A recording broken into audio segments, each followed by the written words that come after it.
रासोपा सांसद आशिका तामाङले दिएको निर्देशन विरुद्ध धादिङ जिल्लाका सबै स्थानीय तहहरू प्रतिवादमा उत्रने भएको छ। आज नीलकण्ठ नगरपालिकाका प्रमुख भीमप्रसाद ढुङ्गानाको अध्यक्षतामा बसेको बैठकले सांसद तामाङले संविधानको मर्म विपरीत गएर स्थानीय तहको अधिकारलाई ठाडो हस्तक्षेप गर्दै सामाजिक सञ्जाल मार्फत दिएको यस्तो निर्देशनले संघीयताको मर्म नै कुण्ठित बनाएको निष्कर्ष निकाल्दै संयुक्त विज्ञप्ति जारी गरेको हो। अब हेरौँ खासमा यो विवाद के हो, आशिका तामाङले भनेको के थियो, सोबारे नेपालको संविधान के भन्छ अनि यसमा हिजो रवि लामिछानेले के भने त भन्ने बारे। जर्मन बस्दै आएकी आशिका तामाङ अघिल्लो वर्ष नेपाल नै बस्ने गरी आइन्। त्यसपछि मिनरल वाटरको पानीको बोतलमा होटलवालाहरूले लिइरहेको मनपरी मूल्यको विरोध गर्दै फेसबुक मार्फत समाजसेवीको रूपमा उदाइन्। हुन त योभन्दा अगाडि पनि उनी फाउन्डेसन मार्फत जर्मनमै बसेर पनि बेला बेला नेपालमा आउने र समाजसेवाको कामहरू गर्ने गर्थिन्। तर पछिल्लो वर्ष भने फुल टाइम नै समाजसेवी बनेपछि फेसबुकमा उनको चर्चा वात्तै बढ्यो। यही बीच उनले एयरपोर्टमा लिइने पार्किङ शुल्क, सार्वजनिक स्थलमा गरिने शौचदेखि साँगाको एक झोलुङ्गे पुल तर्दा लाग्ने शुल्कको सम्म विरोध गर्न थालिन्। यो बीच उनी यही कारणले गर्दा एकपटक पक्राउ समेत परिन्। त्यसपछि देशमा जेनजी आन्दोलन भयो अनि आन्दोलनमा घाइते भएका युवाहरूलाई घरमै गएर आर्थिक र मानसिक रूपमा सहयोग गर्न थालिन्। पहिले विवाद र प्रशंसा दुवै पाइरहेकी तामाङले जेनजी आन्दोलनपछि भने बढी जसो सम्मान पाउन थालिन्। त्यसपछि उनी रासोपाबाट धादिङ क्षेत्र नम्बर 1 को उम्मेदवार बनिन् र नभन्दै निर्वाचन जितेर अहिले उनी सांसद बनिसकेकी छिन्। तर उनको कार्यशैली भने अझै पनि उस्तै छ।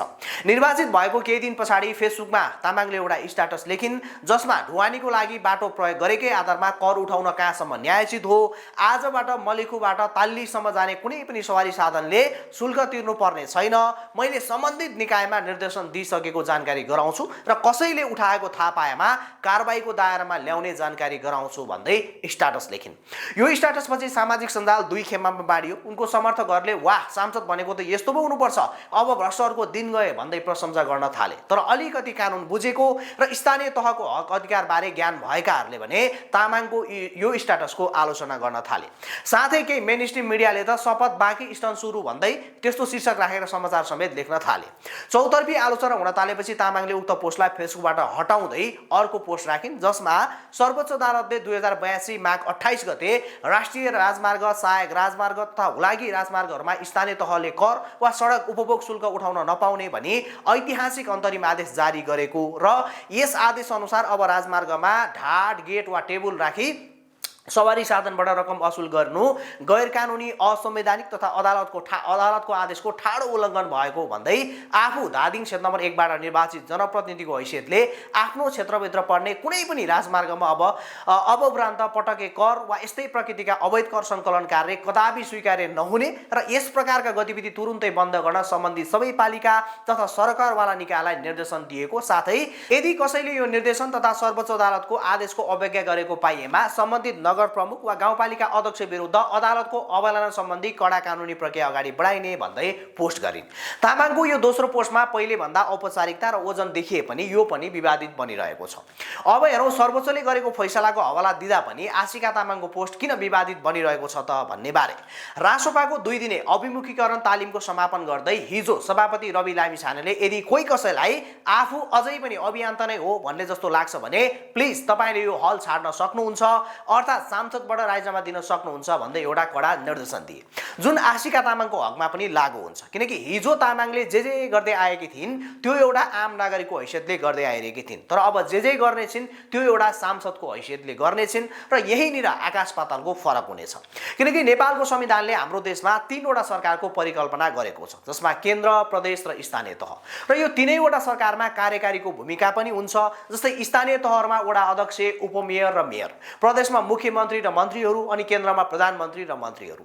यो पद भनेको कार्यकारी हो र यहाँ बसेका व्यक्तिहरूले संविधानले दिएको अधिकारलाई प्रयोग गर्दै यस्तै निर्देशनहरू दिन सक्छन्। तर सांसदले भने यसरी ठाडो बाध्यकारी निर्देशन दिन सक्दैन, किनकि सांसदको काम भनेको कार्यकारीको नभएर कानुन बनाउने हो।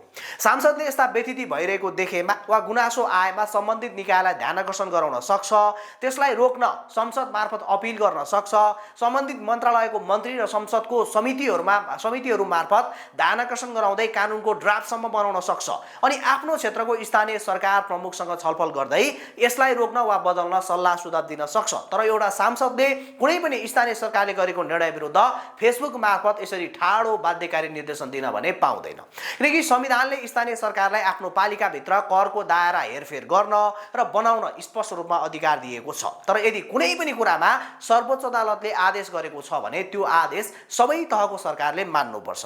तर अझै पनि कुनै सांसदले सर्वोच्चले यस्तो आदेश गरेको छ त्यही भएर तुरुन्तै बन्द गर, नभए तँलाई अदालतको अवहेलना गरेको ठहर गर्दै कारबाही गर्छु भनेर भन्न पाउँदैन, किनकि अदालतको अवहेलना भएको हो वा होइन भन्ने कुराको ठहर गर्ने काम सांसदको होइन, त्यो अदालतको हो। त्यसैले अहिलेको विवाद भनेको आशिका तामाङले पहिले लेखेको यो स्ट्याटसको, जहाँ उनले आफूलाई कार्यकारी बनाउँदै ठाडो बाध्यकारी निर्देशन दिएकी थिइन्, जुन अहिले उनको वालबाट हटिसकेको छ। साथै उनले लेखेको दोस्रो स्ट्याटसमा पनि विषय ठिक भए पनि निर्देशन दिएको, कारबाही गरिनेछ भन्ने जस्ता भाषाहरूलाई लिएर विवाद भइरहेको हो। खैर, अब आशिका तामाङ लगायत नवनिर्वाचित सांसदहरूले आफ्नो क्षेत्र अधिकार के हो, के गर्न मिल्छ, के गर्न मिल्दैन, कुन कुरा कहाँबाट कसरी बोल्ने भन्ने कुराको अध्ययन राम्रोसँग गर्न जरुरी छ।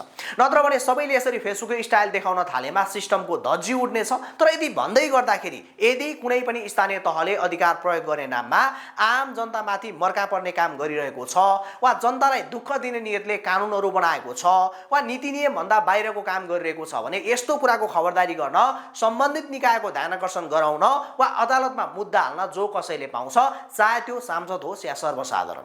तर यसरी निर्देशन दिन भने सांसदले पाउँदैन। खैर, तरिका नपुगे पनि आशिका तामाङको नियत भने जनताले न्याय पाउनुपर्छ भन्ने नै देखिन्छ। सो बिस्तारै सिक्दै जालिन् भन्ने अपेक्षा गरौँ।